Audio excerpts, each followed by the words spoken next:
Well, it is Sunday morning, and we're going to put a little more high moisture corn in this silo. I don't know how much it's going to hold. We're going to run up there, and we're going to find out. We've got dry corn going into Genoa, but they're only open till noon today, so we're only running a few loads in there. And that will give us an opportunity to put a little more high moisture in this silo. It was down 6 doors the other day. We put 1 load in before we went to dry corn, and we'll see how much it has settled since then.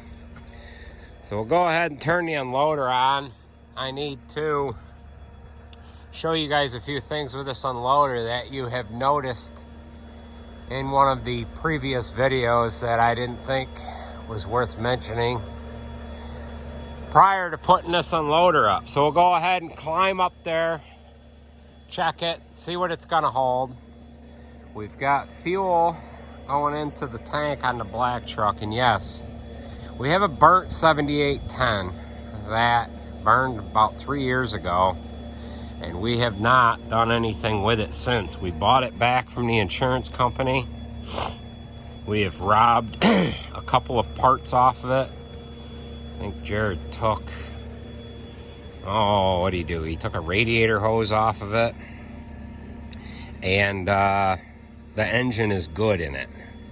So that's why we still have it sitting here. What we need to do is get the engine pulled out of it. The front end's good. We're assuming the transmission is just baked too much to be worth anything, but who knows? Maybe it's not.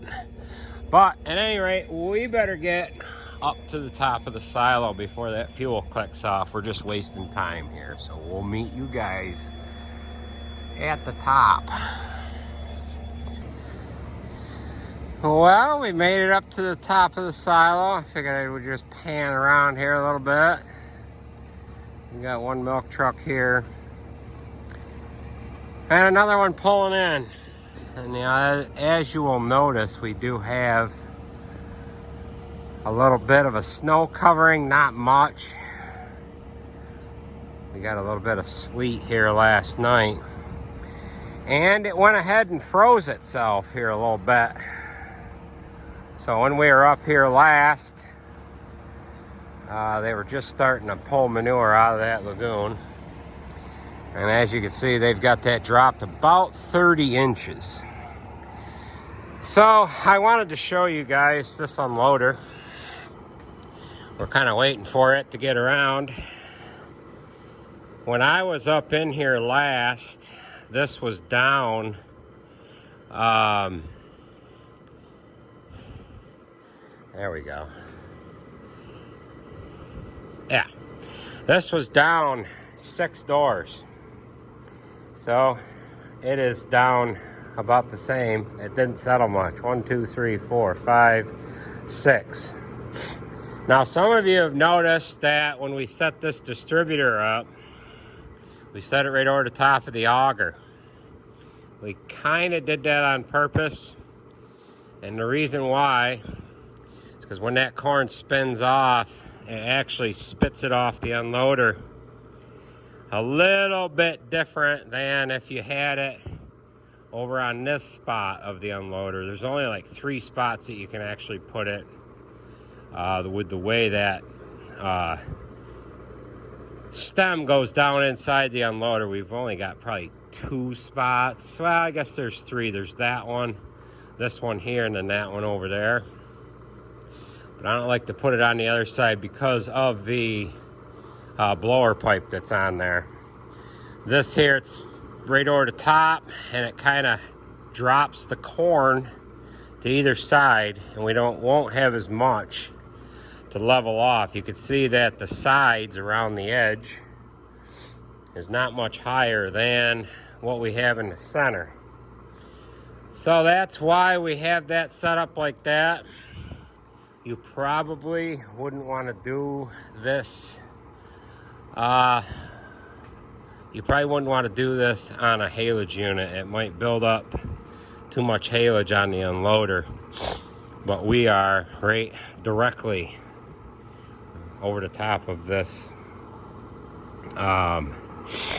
auger itself, and it seems to work pretty good. So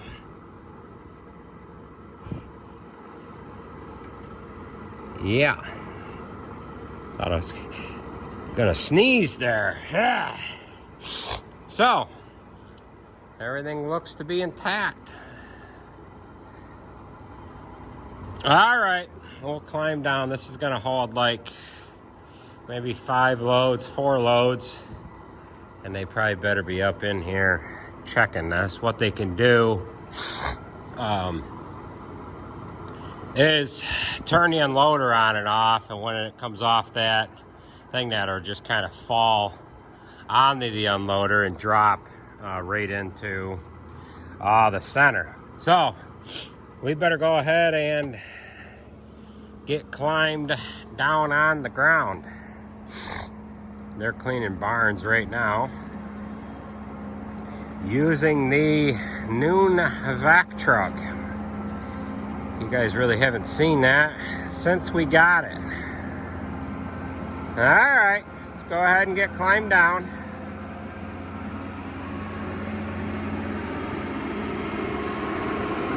He's gonna pull up. I don't know if he's going out back to clean or if he's gonna empty.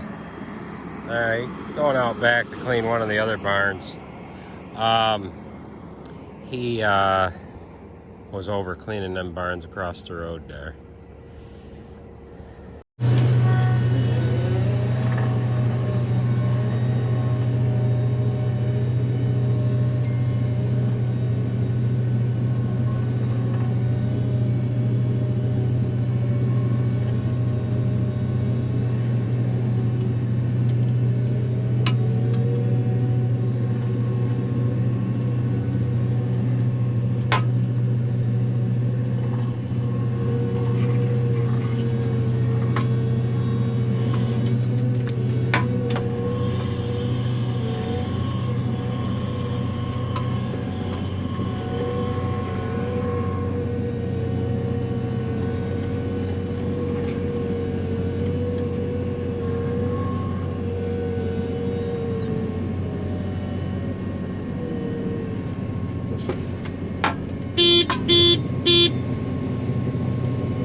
We are getting situated here. We just did a small piece over on the other road, and now we're just getting into this field here. This is high moisture as well. Ain't quite squared up off the road here, but we're done. Was going to go around backwards at first to get a landing for these trucks made. Then I realized that wasn't quite necessary, so we need to get a spot just cleaned off here. Sarah's on her way, and we've got maybe 2 more loads that we could probably squeeze into that silo. Over on the other field here, that was running around 27% moisture, and I haven't had enough run through the combine here to see what this is. This one particular field that we are in has been in a CRP program for the last, I don't know, it's been 6, 7, maybe 8 years. And this is the first crop that we've harvested out of here since then. Last fall, Andrew bush hogged the weeds that were growing in here. We disc ripped it and came in here with the Terra discs, and then I planted corn. the corn's doing pretty good, yielding a lot better than I thought it would. We've got some morning glory growing here, but as far as the weed control goes, it has been real good. The corn is yielding a lot better than I thought it would. This looked like it was stressed here for a little bit throughout the summer, but as you can see, it's growing, or has done, pretty good. So once we get the silo full, we're going to move back to the farm I pulled out of this morning, and we're going to go back into dry corn. They're telling me the silo will hold maybe 2 more loads. We'll let it set for a couple of days, and then we'll see what more we can cram into that silo. This is running around 29% moisture, and for what we have in this field, we're not going to be able to get all of it in the silo today. So hopefully that silo will settle a little bit, and we can, of course, get this field crammed into that silo. My father did come around this field here last fall and cleaned up around the edges. Had to push a lot of branches back, overgrown trees, what have you, but there was a limb right there that I had to lift up over the top of. So we'll join up with you in a little while. Once we get pulled on out of here, we'll see how much is left when we get done, to kind of get an estimation of what we have left to try and cram in that silo. So we'll join up with you in a little while, but everything has been running nice and smooth here today. We did have to put a solenoid on the four-wheel drive valve yesterday. Friday, four-wheel drive quit on me, and I crawled underneath the combine. The valve is ahead of the rear axle on the left-hand side, about right at the foot of the tailings elevator. And the plug that plugs into it was just kind of, the wires were just kind of dangling there. This plug plugs into the actual solenoid itself. And as you can see, the wires are mucho broken. So I had another plug in the console here of the combine. Just, I got various things on in there, and I was able to splice some wires back together. We got that plugged in. Went about 2 hours, it kicked off again. So we screwed around with it for a little while, and I determined that we had something else going on. I had assumed that maybe we had some broken wires upstream a little further on the combine. So I had Kaz come over to help me get her fixed, and they had determined that it needed a solenoid for the actual valve itself. So we put a new solenoid on there, and we've been mucho good here for the remainder of yesterday, well, all of yesterday, and what little bit I've done here so far today. But as you can see, we got lots of corn going into the head, a lot of orange, and of course we've got a grain tank about loaded. So I don't think that we're going to be able to get all of this into that silo. We've got some weed pressure on this lower side. Some weeds have migrated in from the hedgerow here, but we're pretty clean otherwise. We've got Sarah here somewhere. She's got the grain buggy. We don't quite have a truck here yet, but we are going to get one momentarily. So, we'll keep on keeping on here.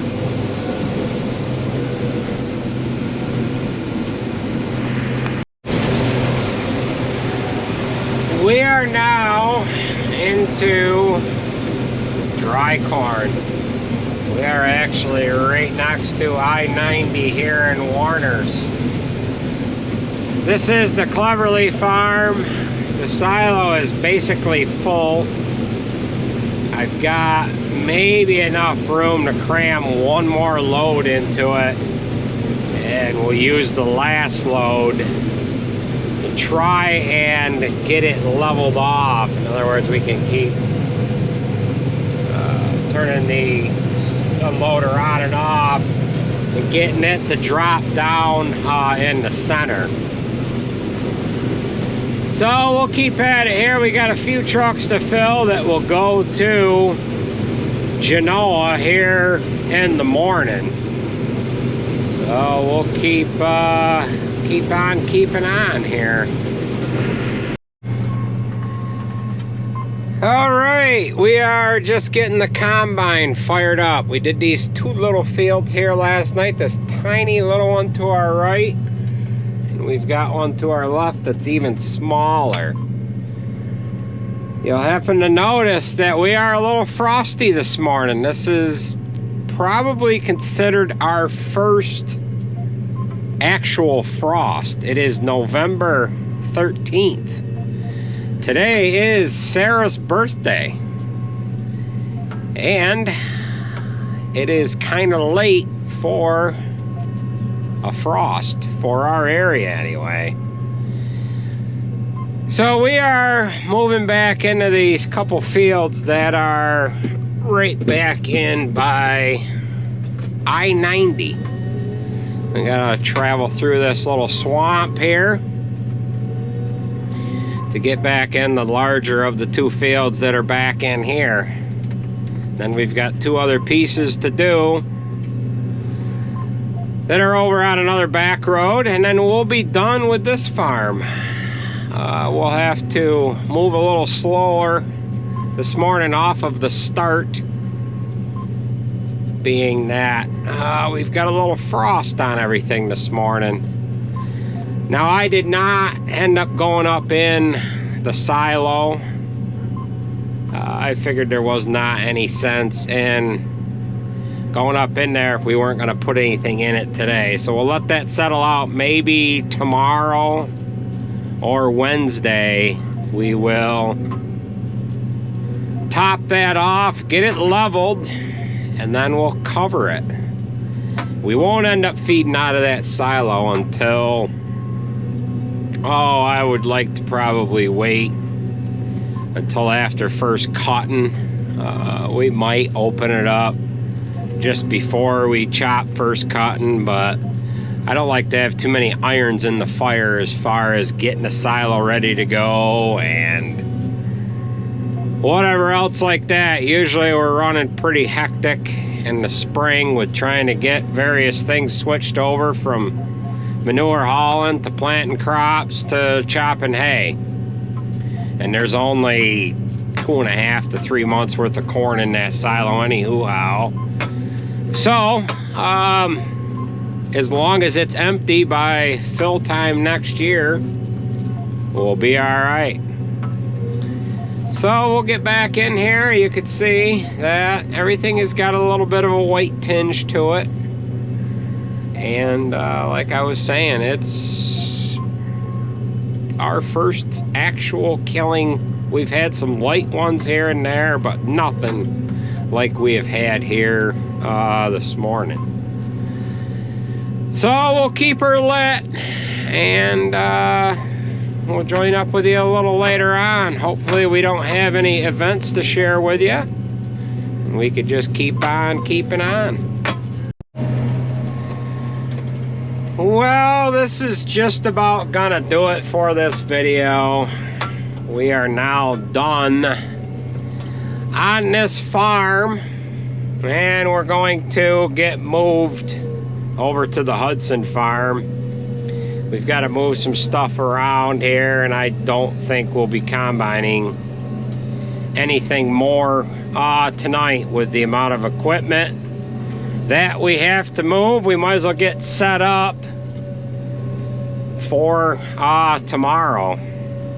So I only have a little bit left, or a little bit on the grain, in the grain bin of the combine. So we're just going to daisy chain it on over into the grain buggy. I can't get alongside the other side of the truck, so we'll just dump into the grain buggy and have her dump it into the truck. Nothing like handling this grain more times than you have to.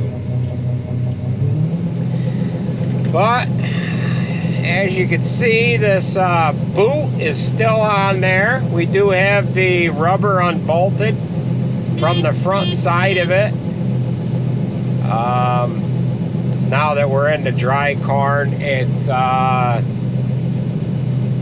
you know, a lot easier on it anyways. But we never did put a double flap on there. The old boot that was on here that had the double flap must have got thrown away because I could not find it. So that is gonna do it for this video. We also don't have the spring-loaded grain saver in there either. So that is gonna do it, folks. We are gonna move on out of here, and we'll catch you at the next one. Thanks for watching.